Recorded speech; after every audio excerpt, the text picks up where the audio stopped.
Yo, what's up, everybody? It's your boy Mike Rashid. Alongside Party Tour Body, a.k.a. Gator. Gator. Why they call you Gator, Sean? Because I don't play that shit. Who don't play that shit? Gator don't play that shit. Gator don't play that shit. He ain't Gator never don't play ever that been shit. about playing that shit. Gator ain't ever been about playing that shit. That is a great piece of modern Filmmaking. history. Yeah. You know, Brilliant. Pulitzer Prize worthy. Yeah. Have to give a standing round of applause to Will Ferrell, who's actually from Newport Beach, from right here, or Irvine, somewhere over here. Mm-hmm. I didn't know that. Yeah, he's a very talented young man. He didn't get older young man, the nomination and the award for Best Actor blows my mind. or Nobel. You know, no, he's not a Nobel laureate, which it really is astounding. Mm-hmm. Anyway, what's up, Sean? So we got some shit to talk about. Yeah, we do. Let's get this out the way. Yeah. Fucking arm. Okay. Why you have your arm in your shirt like that? It's a new style, a new look. Just had surgery. Yep. Just had surgery. You see all the wrapping is taken off. He just put this little thing off, but I could take it off the shower and stuff. Tore a tendon. It's called the distal. It's a partial distal tear. It is the tendon that connects the bicep to the forearm. It's probably been frayed for a long time. This is very normal with active men. If you look it up, you'll see that, curling really does a lot of damage with your hand like this. What is this called? The opposite of prone. Supinated. Supinated is not good for you guys. I'm just letting y'all know. It's going to get you swole, but it ain't good for your tendons. It is tearing your tendons apart. I guarantee Sean, I guarantee this side have a lot of frayed tendons as well. We have a lot of them, so they'll hold in place, and then fascia holds it in place as well. Only thing that was holding mine in place was fascia, which is fucking crazy. So, but it's something you really can't avoid. Deadlifts do it. You really can't avoid it. Lifting boxes, anything like this. So one thing that I had been doing, if I hadn't been doing this sooner, this probably would have happened sooner. But I've been doing a lot of my movements with a neutral grip, like lat pull downs, neutral, stuff like that. And curls, I've been doing hammer curls, or turning my body to where I'm kind of manipulating it to where I'm not like this, because I do believe that curls is what did my shit damage. You know what I mean? So now what exacerbated it was when I started back boxing in 2017. I remember missing a jab and hyperextending my left arm, and the pain was crazy. I couldn't train for like a week. So the pain was real. It was so real I needed to get a shot to numb it before my fight. I remember that. Yeah, so but it didn't even really kick in until after your fight. Yeah, that's crazy. I didn't realize that's how it works. Yeah, you need to do it a few days before. So basically, it's been messed up for a while. Every now and then I'll miss a jab and feel it. What actually popped it was a left hook, an arm hook, and I was throwing an arm hook because I wasn't throwing meaningful left hooks in sparring. I was, because it's just not the right thing to do with certain people. You're not trying to hurt your sparring partner. Those guys come in to help me. So, it's not cool to try to go hard on them. And if you throw a real meaningful hook, it's a lot of body behind it. So when you say arm hook, for people who aren't, avid boxing fans, you mean like you didn't move your body through the hook? I didn't put my body behind the hook. It's right. Just my arm. So when it connects, so a lot of pressure on that bicep. It extends it all the way, and depending on, it was fast, so speed is power, so it still hit hard, so it snapped like that really fucking rapidly, pop, and I felt it happen, but I wasn't sure because of the adrenaline, and we're in there moving around, and nobody ever wants to stop in the middle of sparring because you're like a pussy, like. Especially if it's something people can't see is hurting on you. It's like, okay, right? So I just kept going, and I was in the film. I'll link the video below of the actual injury. You'll see me kind of move my arm around like this, kind of weird. I'm just trying to see if it's hurting or not, and it wasn't. I threw a jab, no problem, and then I threw another hook, and the pain was crazy. I just kind of folded. So it is what it is. It happened. I'm not fucking miserable. I'm not depressed about it. The only bad thing is I'm a little uncomfortable at night when I try to sleep because I can't just stretch out like I want to. And when I sleep, I don't know about you, don't know about y'all, but when I'm in bed at night, I stretch my body like a million times. It's like, 'cause I never get to stretch during the day. I'm stretching my feet, my legs, my arms, and I can't stretch this. And I stretched it on a plane, and by accident, fuck, it hurt so bad. So, and it was swollen after that. But anyway, I'm good. For all the well wishers, thank you, but I'm good. This is a small thing to a giant. Trust me, there's people going through way worse shit.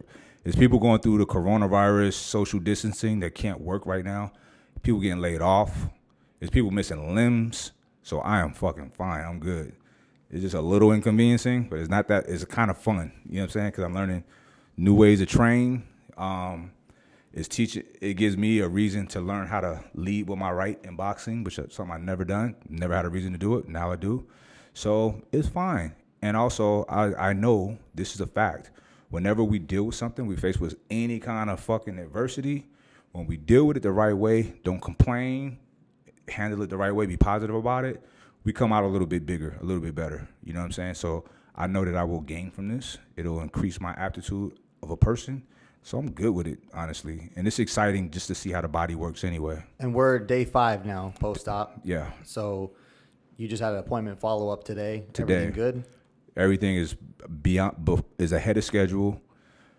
I'm sure that I know people that recover from this in 5 weeks. I'll probably be good in 4 weeks. But he likes to take his time with everything, and I'm trusting this guy, Dr. Shukla. Shout out to Dr. Shukla. I feel like this guy, you know, shout out to Jessica, my lovely assistant right here. She found me multiple surgeons to meet with. First guy was a no-go. This guy, it was perfect.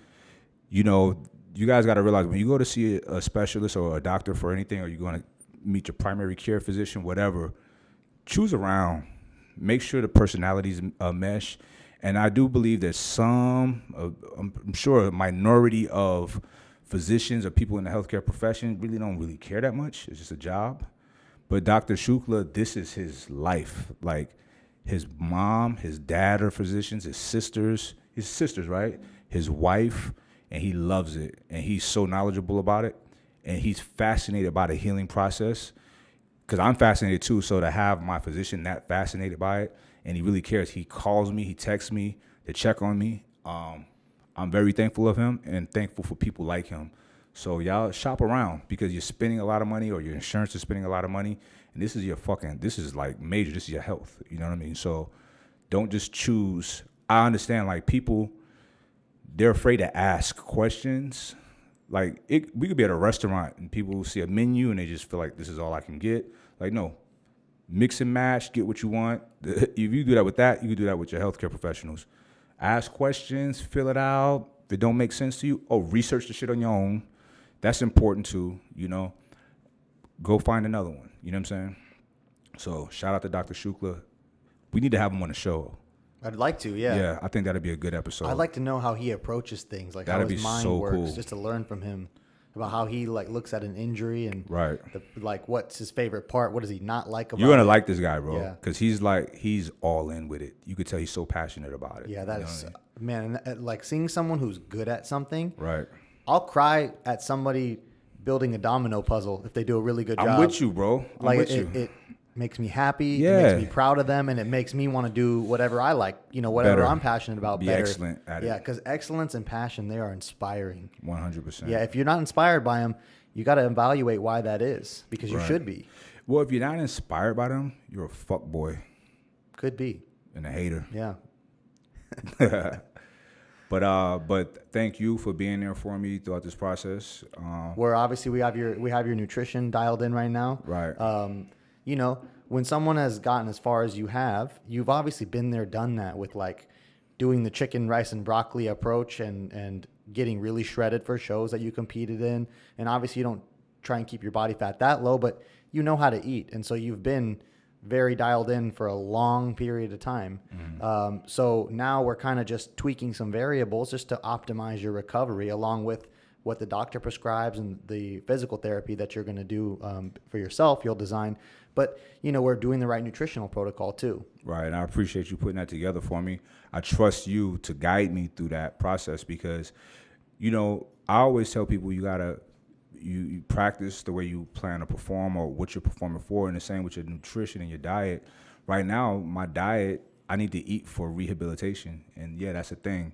And Sean, you being a professional in nutrition, I trust, and I know your pedigree. I trust you to guide me in that. You know what I mean, over anybody else. So, and if anyone's wondering, we built a diet. You know, it's not because people will be like, "Oh, I want to know exactly what he's eating." It doesn't. It's not really for you. It's for Mike specifically. And we can release like the general outline, but we won't want to be sharing the amounts of things because they're not relevant to anyone else. It's got to be specific for you. Yeah, it's highly specific in nature, but the foods Mike likes to eat, along with considering what his body needs to recover, is what we've chosen. Very key nutrients being managed, not overdoing the inflammatory foods like some of the processed foods that we might usually snack on, just giving his body the best environment to heal in. Right, and that's important, is the actual environment.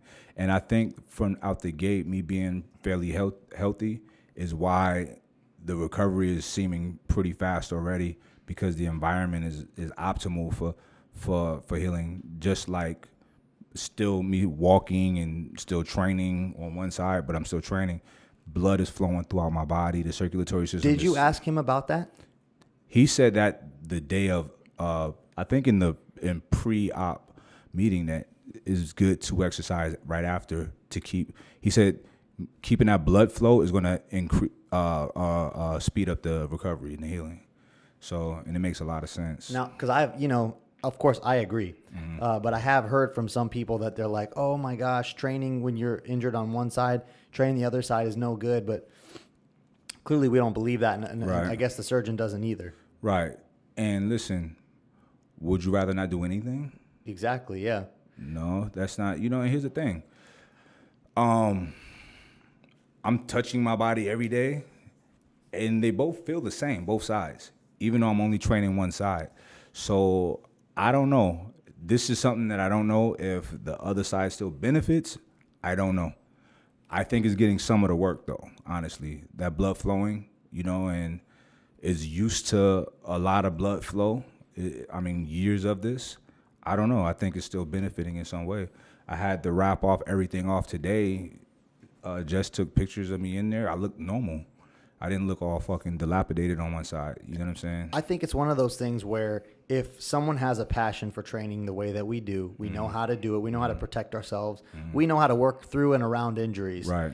If you have that knowledge and the desire, I think it's a fine thing to do. Correct. I'm not going to push someone who's never weight trained before, Right. who tore their left bicep to train their right bicep. Right. Because they don't know how to train. Right. But someone who's been training for a decade plus, 2 decades almost, they're of course going to be able to continue to manage that. And you guys should see this, the way that Mike is able to protect one side and train the other, and keep the injured side completely still. And we're not pushing maximal weights. Right. We're just keeping everything moving. When you and I were training back, so I was doing single arm lat pulls, I can feel this side wanting to brace, but I wasn't allowing it.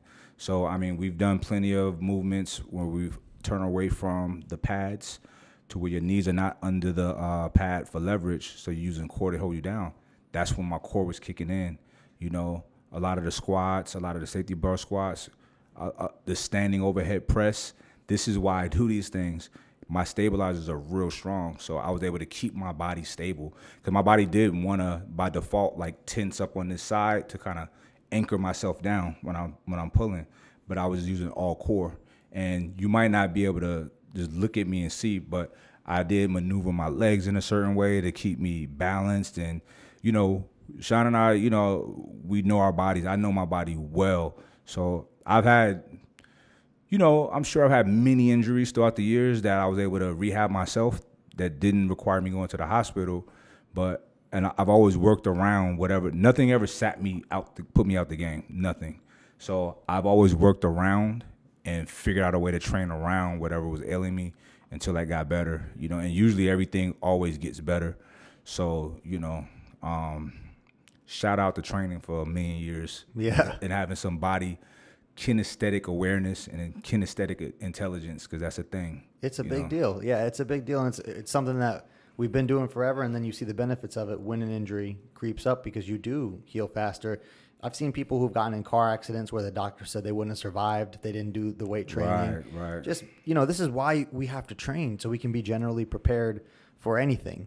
Because it tore in sparring, but like you said, it could have been picking up a box. It could have been any random, and that's usually how people get injured, is random life activities. Exactly. Because when you're training, you're thinking about the actions you're doing. So you're aware and cognizant of what you're doing. When you're living life and you go to reach for something or you drop something or you fall, these are times where you're not prepared, and that's where you get injured. Right. And it's funny, man, a lot of people have messaged me. It just showed me how common this injury is. So many people have been through it. Some people will go through it, and let it heal without the surgery. But I ain't with that life. You know what I mean? Because a lot of times the bicep will curl up in their arm, and you got to get it work. You don't have to get surgery, but your arm will look somewhat deformed, right? Mine didn't curl up. So technically I could have left it alone, let it heal. But I want full action, you know what I mean? Yeah. Because you will be limited with strength, with mobility and all of that stuff. I want everything. And the hook that they use in some kind of button, your arm is stronger. So a few people said that my arm is stronger now after that shit, right? But one guy actually told me why, you know what I'm saying? And it's the way they do this procedure. Whatever piece of material that they use to connect it is stronger than the actual tendon. So it can hold more weight. So that's pretty dope.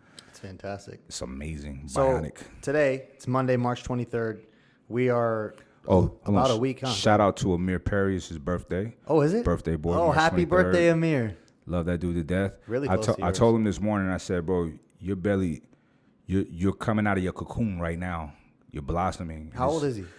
I think Amir is 34, 35, something like that. And, he one of the most talented and intelligent people we know. And I can just second that. One of the most, I almost made up a new word, intalented. One of the most intelligent and talented people. He just gets it. He's one of those guys who just gets it. Whatever it is, it doesn't even matter. He's very creative and very smart. So I feel like when you have that combination, the things that you agree to do, you do it well. You're smart enough to not put out subpar shit. You know what I'm saying? I mean, let's explain a little bit about how awesome Amir is. Oh man, look, he is a guy whose primary passion is music. Right. He makes amazing tracks as a music producer. He's self-taught. Yeah, taught himself all that. I think he got some guidance from his big brother Perry. Shout out to P. Perry's a dope dude. He's an older, bigger version of Amir. It's crazy. That's funny. But real southern and quiet and chill like Amir. But Amir get lit though, you know what I'm saying? But then on top of that now, he taught himself how to do video, worked with you for a lot of videos in the past. Back it up to the music though. He learned the bass line of how to make beats, but then he taught himself how to play keyboard, piano, and he taught himself how to play bass guitar and guitar. I watched him do it. We lived together, we were roommates years ago. Every day practicing. It's incredible. YouTube and practice. Taught himself how to play, and he plays good. Yeah. Instruments. And especially enough to produce music too, Right. make his own stuff. Then taught himself how to do videos. Amazing. Incredible. Not like just getting by. Incredible to where he's sought after to do videos. Right. We even collaborate with him on many different projects. Additionally, like amazing at graphic design too. Yeah. If you've seen the Ambrosia Instagram, we kind of changed directions a little bit, like about a month and a half ago to start the year off, and decided to take a new approach to managing our page, where we wanted it to be very beautiful from 30,000 feet when you looked at it. So like if I was talking about it, Mike was talking about it, Mark, CT, when you go to that page, we wanted it to blow you away and represent us in a way that we were very proud of, because we consider it our resume. And if you take a look at that page, it does look that way, and that's because of Amir. Right. We brought him on board to help us with that. We hired him on full time as creative director for the Ambrosia, for a lot of stuff that we got going on. And I'm happy that he's on board, because the guy, he's just an asset on top of being an asset. You know what I mean? And like you said, self-taught, and that's amazing. Like, to be that good, and it ain't just getting by. It ain't just I'm technically doing this. He does it exceptionally well. Y'all should check his channel out. He does have a YouTube channel that is really fucking good. And everything you see in it is he's shooting it, editing it, lighting it, the whole nine. He teaches people how to do that kind of stuff. He teaches how to do music, how to track the beats out, mix, you name it. And it's very digestible the way that he teaches it. You'll understand what he's talking about. And all the dope beats that y'all hear in my videos, in our videos, is him making them. So I won't use nobody fucking beats. Like, nope. Get it from Amir. So shout out to Amir. Happy birthday, bro. I fucking love you, bro. He might come out here to hang out for his B-Day. I hope he does. So nice. So it kind of sucks with and that's going to launch right into the main topic of this day, which is this COVID-19, the quarantines, the stay-at-homes, and the whatever other terms are being thrown around. Social distancing. Social distancing, of course. We're about a week into that really taking effect for us here in California. It was last Monday night. We got back from Tulum, and they shut everything down. Like, how do you feel about it? For us, I will say up until yesterday, and I'll tell you about that, but up until yesterday, the only big impact on my life has just been that we haven't been able to go to the gym. We've been doing our thing at the office or doing at-home type workouts. That's been the biggest impact. But last night, I really felt it for the first time. After, we were hanging out yesterday, obviously. We watched a movie at the house. And then Arpy and I went for a long walk, saw not one person. And then we went to go eat, and it was 7:30. We looked on Uber Eats, couldn't order anything, except for like stuff that we don't eat, like fast food type stuff.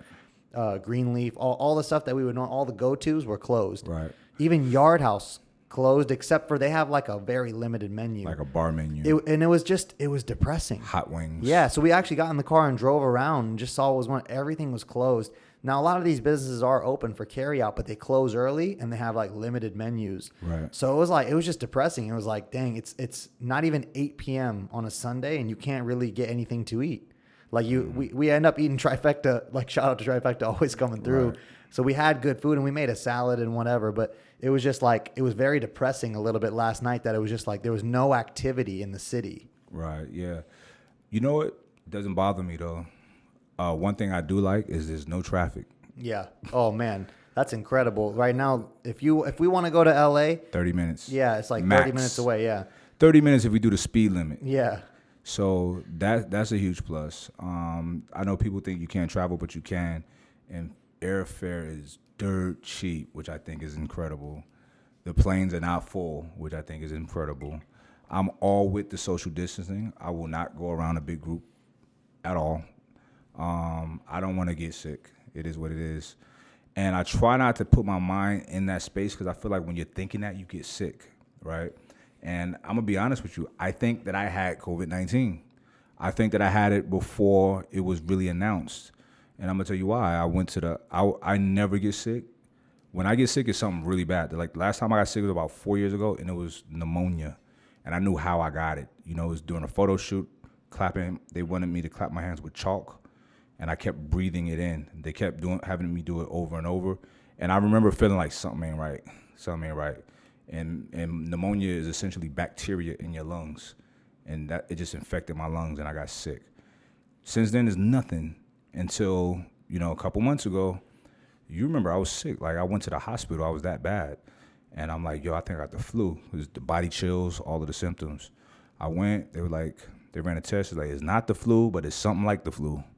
That's all they told me. And there was no talk of COVID-19, but everybody in the hospital had masks on already.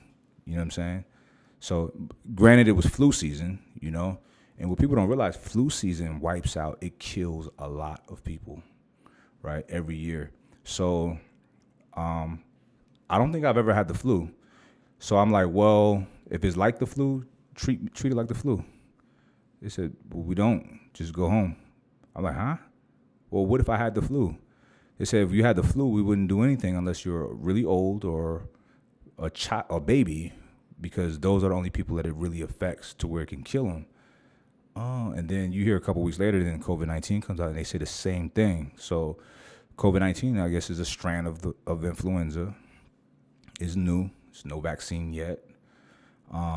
So, yeah, it's infecting a lot of people. And the nature of it probably will affect a lot of people before it's contained, right? It seems like the long term is that almost everyone's going to get it. Yeah. Just like the flu. Like the flu. At some point or another, you'll get it. It just seems like now this is going to be on the radar.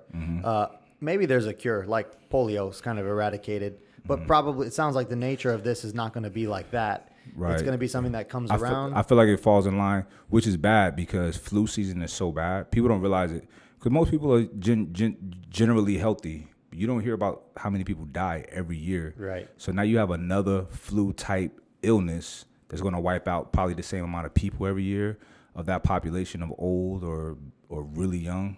But I don't think it will be on top of what the flu wipes out.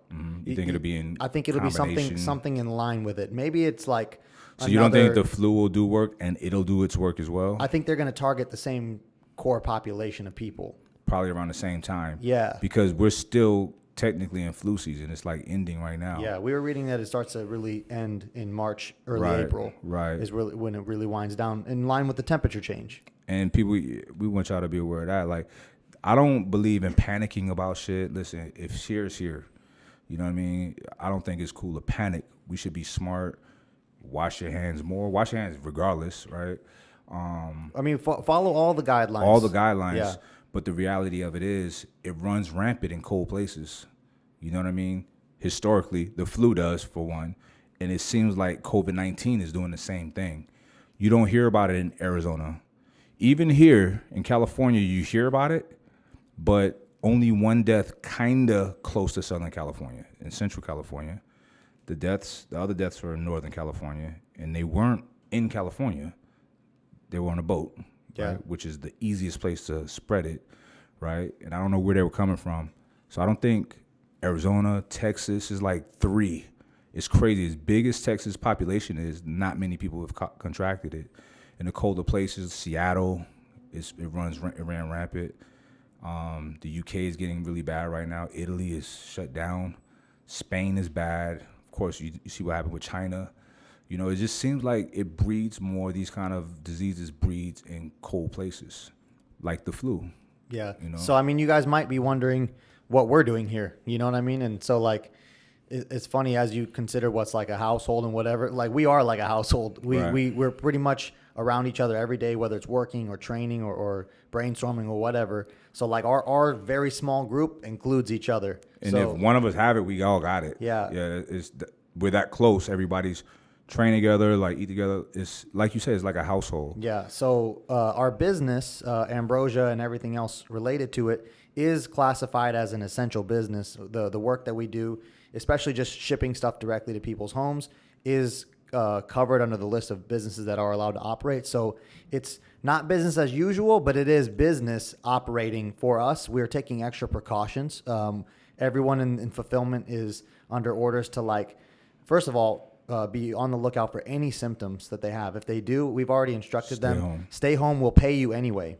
Not even just stay home, because it's easy to say that, stay home if you have money, you know, or if you're not worried about a paycheck. But we know that's not the reality for most Americans. And we don't want to have that be a reality for our team members, whether they're tight or not on money. So I've already told them, we've already expressed to them thoroughly, like, if you don't feel good, I need you to not abuse this, but tell us. We will pay you to stay home. Because if you're sick, we don't want to spread it to any of us or any of our customers. Right. Other than that, washing hands every hour, wearing face masks if necessary, whatever is necessary. But really, like, good hygiene, washing hands every hour, not touching anything they don't need to be touching, and then watching out for symptoms. So we're all over it for you guys.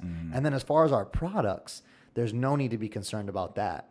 Our production facility, the shit is state of the art.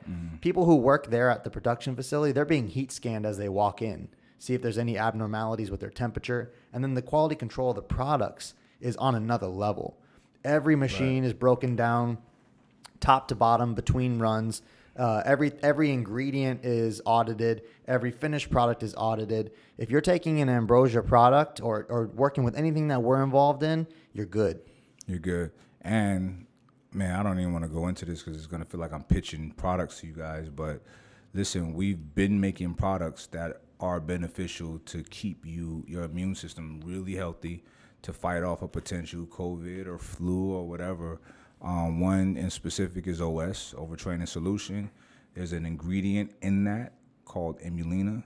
We've been talking about this for years since we launched it, and it supercharges your immune system.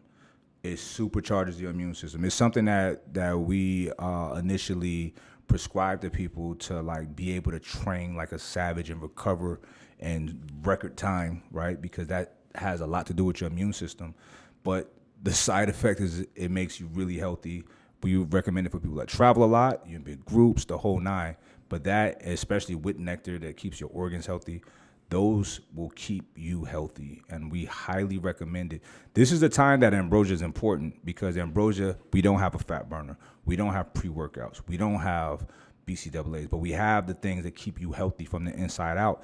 And COVID-19 attacks you from the inside out, right? So we keep the inside healthy for real. One thing to look healthy, another thing to be healthy, right? And that's all of our product. That's all it's about, and that's exactly what we do. I hate to say I'm proud of the fact that we have products that is benefiting people in this time, but I am proud of it. You know what I mean? It's not like proud like, oh, we have the opportunity to kill it. I don't care about that. I'm proud that we have really important products. You know what I mean? Yeah, and we've been, like you said, this is not a bandwagon thing. We're not looking to roll out products that we can take advantage of a market need for. These are products that you guys should know we genuinely believe in. It's why we started Ambrosia. It's what we've been talking about, that it's about more than muscle, that this is about maximizing your quality of life, your health, and your wellness. That's what every product that we make is designed to do. And it just so happens we have a couple that are really targeting the immune system that we know a lot of you can benefit from. 100%. So, bro, we're living through this shit. The last time we had a pandemic, a global pandemic, was 1918 or 28, one of those. Can you fact check that? Is when influenza hit the world, right? The flu.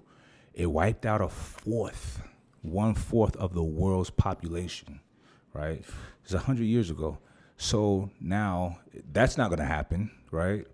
Like we talked about this yesterday, healthcare is a lot better. Facilities are way more advanced, more high tech.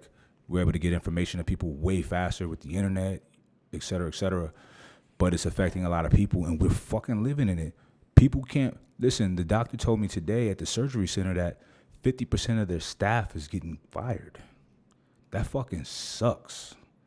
And that's going to be, and the reason, if y'all wondering why would a hospital fire people or a surgery center, because they're canceling operations that are not quote unquote essential.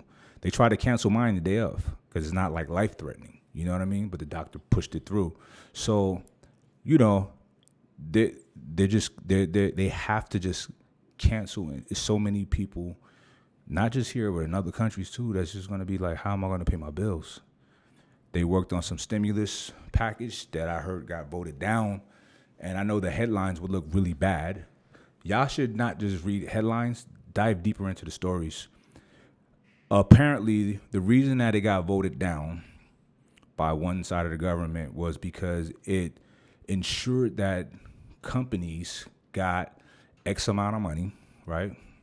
But it did not have any assurances that the actual people that worked there it would trickle down to them, that they would get paid and they can still get fired. There was nothing protecting them. So yeah, fuck it, shoot that shit down.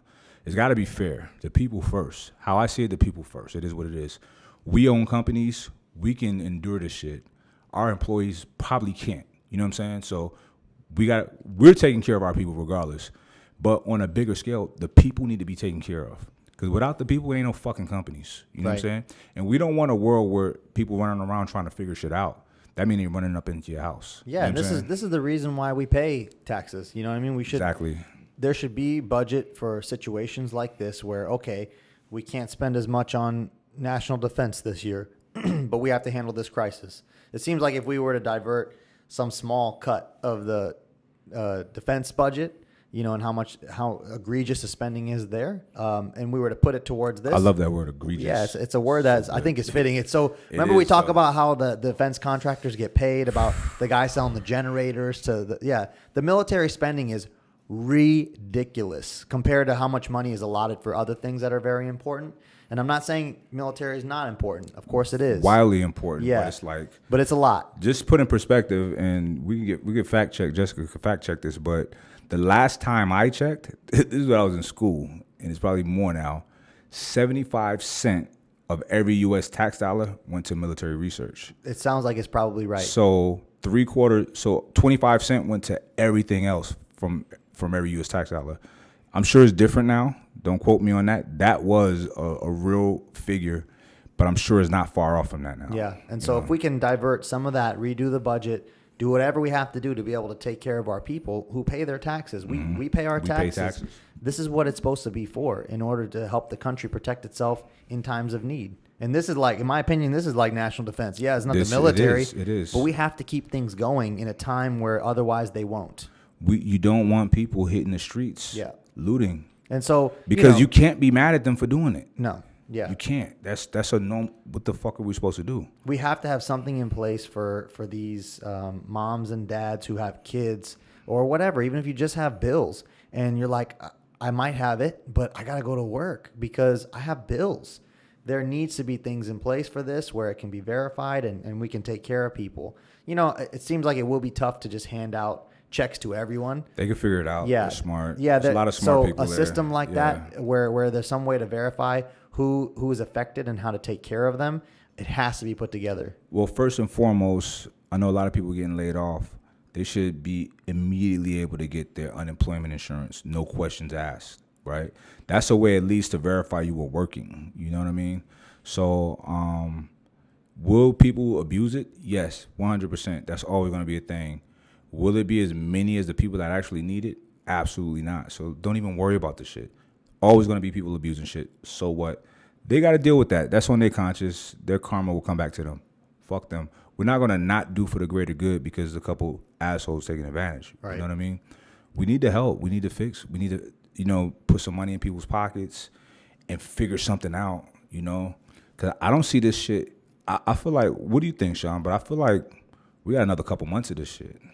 My hope is this, and it's my prediction / hope, is that as more and more people continue to get sick, because if we look back at history as a way of trying to predict the future, that the time the flu broke out first time in the late 1910s, they used the example of St. Louis and Philadelphia, I think, or Boston, one of the two. I think it was Philadelphia.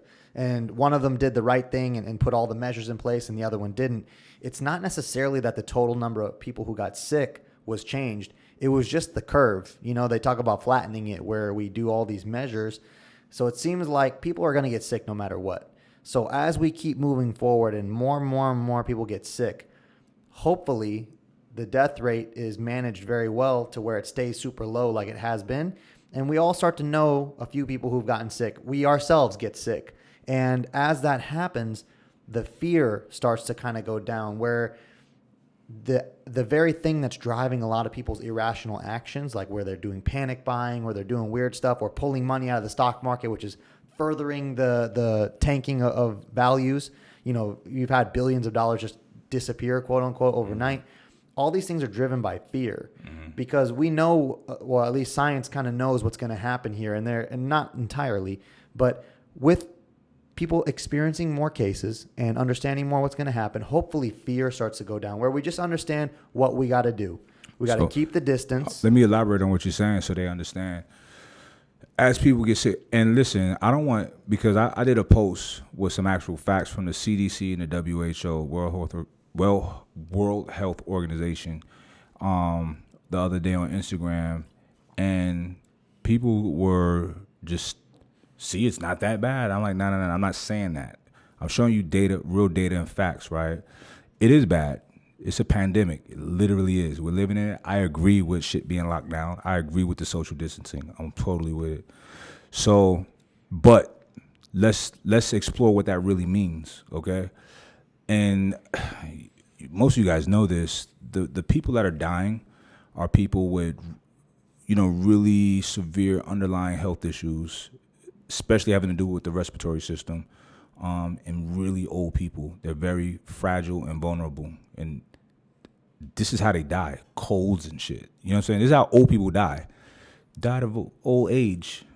Old age don't kill you. A cold kills you when your immune system is compromised because you're in your 80s. That's how people die, right?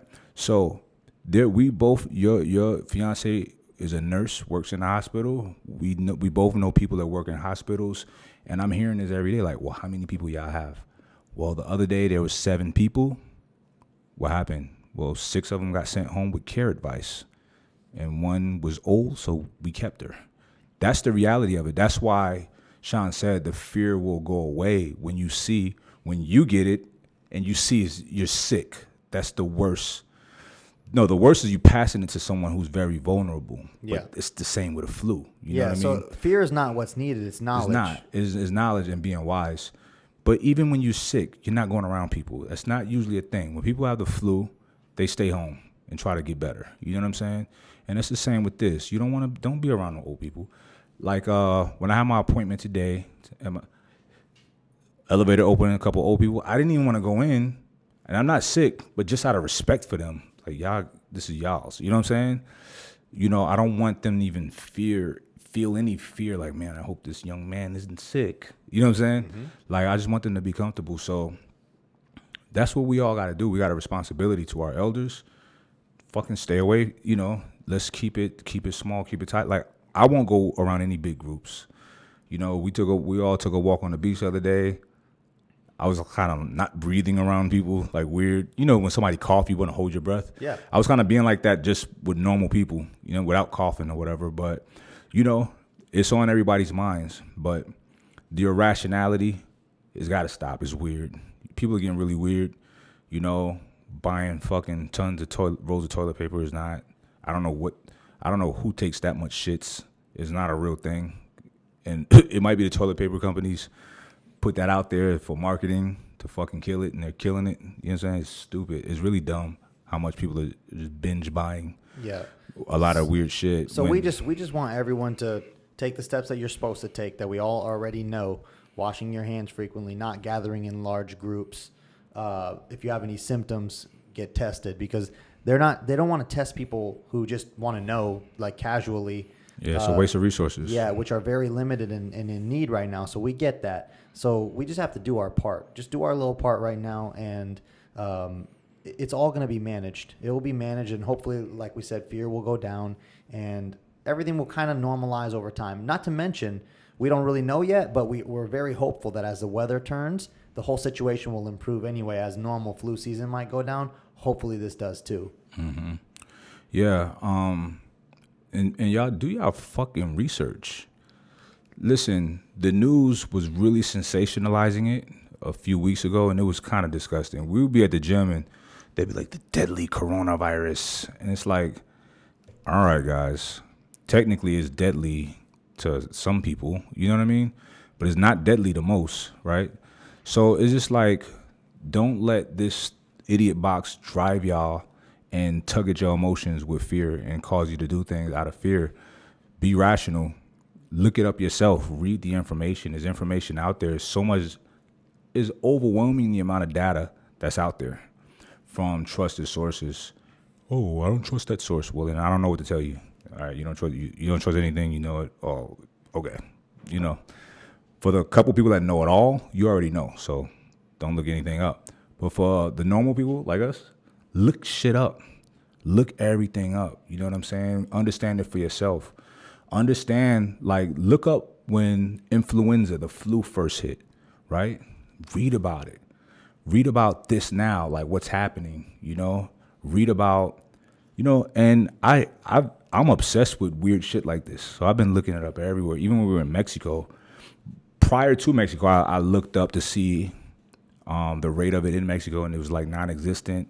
Then there was a couple, and then the few people that got it in Mexico were traveling back from Italy and Spain. Literally, that was the one person was coming from Colorado, from the United States. So no one, you know, but once again, it gave credence to like these warmer climates. It just didn't really breed like that. You know what I mean? But nonetheless, I'm looking it up. I'm informing myself, and everybody had the same fucking tools to inform themselves and arm themselves with information versus just being weird and scared and scare tactics and buying all the fucking toilet paper. I'm down to one roll. So I got to fast a couple days. Yep. Get me through the week. Eat less, poop less. There you go. That's the new strategy. There you go. So, well, you know, one thing is that people who, because I know we have a lot of people who are in the age demographic of us in this, you know, 20 to 50 age group, people who might think that they're not so vulnerable to this. And maybe you're not going to be likely to die from this or be severely hospitalized or need a ventilator, but you can be a key agent to either slow down the spread of this thing or speed it up.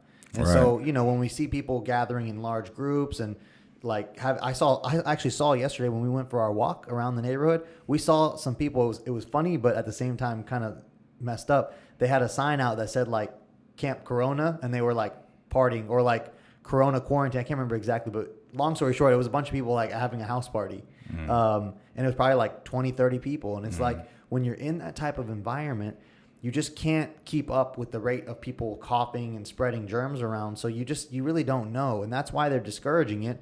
That's why the gym is closed. Is why, they're not having big gatherings. So to just do it anyway is kind of like, it's kind of messed up, because you're defeating the purpose. And what you don't want is, we don't want the government to have to enforce these things. Some martial law shit. Yeah, and they believe me, And they will. They're actually prepping for it now. They're ready Because they have to do it. Like if we won't, we'll have to do like China. Because of assholes like that, Right? Or the assholes that was trying to party in Miami for spring break. You see some of these clips. I'm like, come on, bro, just don't say nothing. And some of you may not know if you're one of the ones with an underlying condition. 100%. You just may not know yet. Right. And you don't want to find out from this, because When you find out, you die. There are more people, younger people, who are going to the hospital now with coronavirus symptoms, or actually with coronavirus. It's just taking time to kind of get to that level. So don't let yourself be an example to everyone else. Just do the right thing. Like, adhere to the guidelines that are so simple to follow. Right. Don't be weird. Yeah. Or like Philip DeFranco said, don't be stupid. I like that quote. But yeah, so this is really interesting, the times that we're living in, because we're going through it. This is a time though when I think that in this country in specific, there can be a lot of unity. I know a lot of people are not a fan of Donald Trump. I'm not a politic guy at all, but I feel like this is a time that this is our president, so let's rock with him. You know what I'm saying? You don't like his politics, okay, but he's your president. He is. You're an American. He's your president. It is what it is. That's reality, right? Forget how you feel.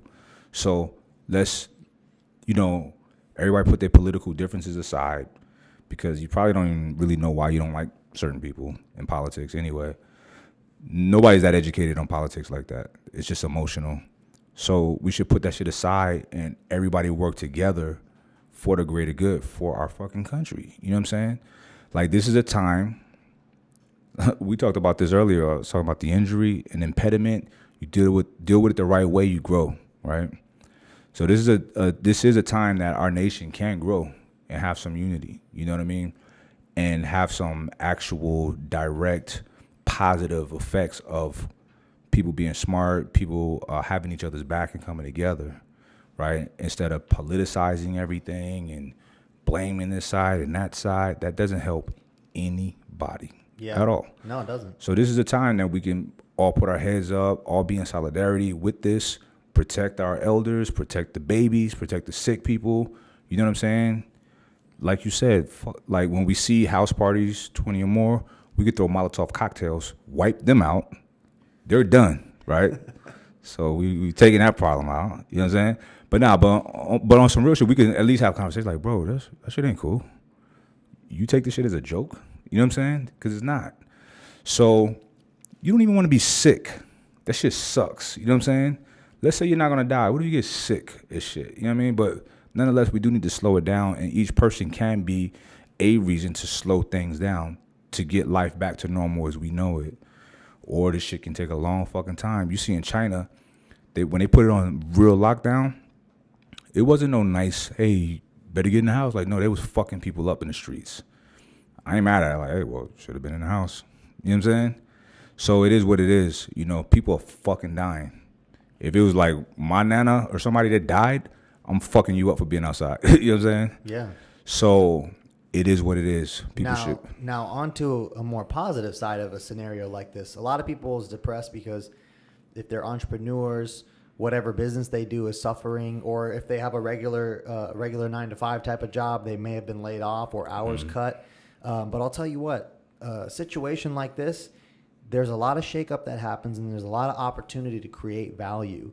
And you can come out of this stronger than you went into it if you take the right mindset. And I'll give you one example. Everyone has been looking at how to test for the coronavirus, and there's a certain type of test that's done at the hospitals right now that takes 24, 48 hours sometimes to get results back. Well, everyone's fighting over that test. A guy who is not a direct friend of ours, but someone that we're connected with, this guy has been partnering with some German labs, and they have what they say is a test that can tell you in 20 minutes if you have it. So he looked for a way of disrupting, not just like, how can I get this test that everyone's trying to get? Like, is there any other options? Right. How can I mess this whole thing up? Disruption is what entrepreneurship's all about. And they have something. Wow. And they filed, it's a friend of Z's. They've filed an emergency application with the FDA. It's called Vivera. They filed an emergency application with the FDA to get clearance for this test. If that goes through, this guy's going to be a billionaire. He's going to be a billionaire, like in no time. We should hang out with him, invite him over. This guy is a very interesting guy. I've met him once before in the past, but like, guys, look for ways to create value. A lot of people in our space, we should create value in his life so he can so it can be slide us some billions. Yeah. So they're like, in our industry, a lot of guys, a lot of trainers are going to promoting in-home workouts. You know, it's just a small example in our industry of how you can shift with the time and try and provide This is value. what they need to stop doing, though. They grab anything, a water bottle for weight to do lunges. They're like, no.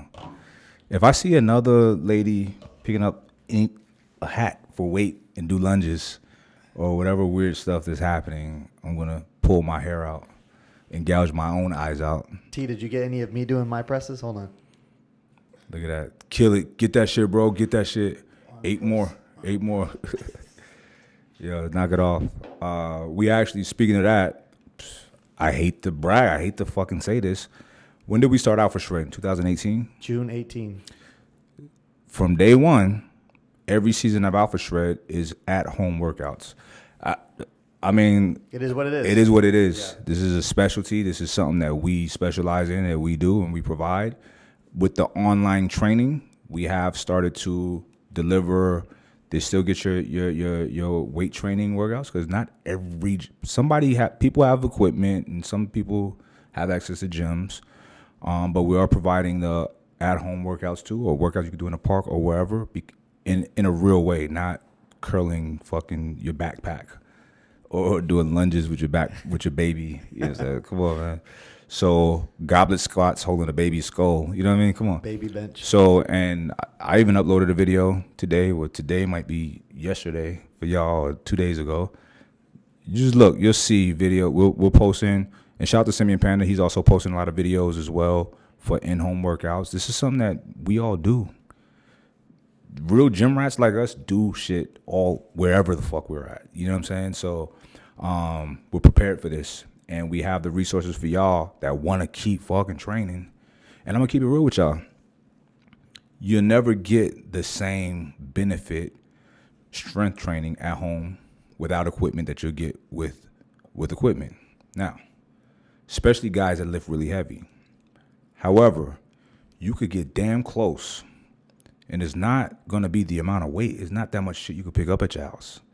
It's going to be certain variables like stringing 3 or 4 exercises together without breaks. The time in which you're doing these exercises, and a lot of the shit that's prescribed from us is broken down by time and not reps, right? It's a very intelligent way to approach this and be effective. I'm about being effective. I'm not about doing shit just to do it. I want to make sure you're fucked up after this workout. You know what I'm saying? Weights or not. It's going to be completely different from in the gym. We got that. We got that covered. It's very important to me. Like, as passionate as Sean is about nutrition, I'm the same way when it comes to training. So when it comes to that in-home shit, we fucking got you. And like I say, and I even write, bro, it's crazy, in instructions when doing these programs for people, I write how important it is. I'm going to just pull some shit up and just read my notes to the online people. Because y'all think it's a fucking game. It's not a game, son. Let me find. These are notes. These are like in between movements. Since this is notes that I put to y'all. Like, take the shit serious. Since this is body weight, it's important for you to keep the intensity high by taking short resting periods. Like, I'm coaching you through to let you know, like, yo, don't fucking take a minute break. There's no weights. So in order to, get that same level of intensity without the weight, we got to change some things. It's very important, and it can be done. So listen, we got you covered. MikeRashidTraining.com. It's all there. We got you. So, and like I said, just like with Ambrosia, we got you covered. With the training, the online stuff, the at-home stuff, that's easy peasy. Lemon squeezy. Because Gator don't play and Mike don't play either. You know what I'm saying? And the Buddha Cat don't play either. That's the Buddha Cat, y'all. Shout out to Buddha Cat. I'm sorry, I've been covering him this whole time. Yeah, that's fucking disrespectful. Yeah. Okay? He really don't play that. He don't play. Homie don't play. You know who Homie the Clown is? Yeah. Okay. Y'all know who Homie the Clown is? All right. We got to introduce Homie the Clown soon. Yeah. All right. Well, shit. This, I guess that's it. Like, we're living in very interesting times. It's not the end of the world, I hope. We hope, yeah. Unless this shit turns zombie, we should be all right. Yeah. What if that shit happens? Fuck. Because, like, I Am Legend seemed like it could really happen. Like, yo, fuck. Everybody got infected. It would have to be at least a 60-day delay from the time where you get it to where you go zombie, because people in China haven't gone zombie yet that we know of. Well, if this is not it, what if this... We all talking shit how it doesn't breed well in the heat. What if the heat does intensify it to where you become a zombie and it's worse? It triggers the zombie gene. Fuck it is what it is. I'm ready. Yeah. I'm not really. Not ready. But listen, y'all, be smart, be wise. Look out for your fellow American. I hate saying it like that because I'm not a nationalistic person. I don't think I'm better than other people because I was born here. I didn't ask to be born here. I was just born here. My parents had made love under the stars, and here I am. I didn't say, hey, I didn't have to fight to be here. You know what I'm saying? My ancestors actually drug here against their will. You know what I'm saying? Other people came here for a better life, So it is what it is. We're here by accident. We're all where we're at by accident. So I'm not better than anybody, but I am an American. I live here in America. I love it here. I want peace and harmony in my community and community of people that I love and care about. I want them to be safe in their neighborhoods. So you all should want the same thing. So let's look out for each other. This is a time when we can all look out for each other and really stand up and be fucking good, decent people, because how people act is not good or normal or decent. They're so divisive over fucking politics and shit.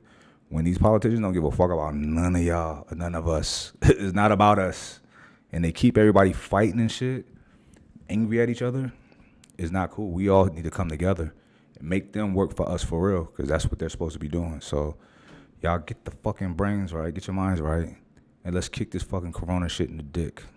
All right? Kick them in the dick. You got anything else, Gator? No, I think you said it all. I said it all. Mic drop, baby. Yeah. And we out.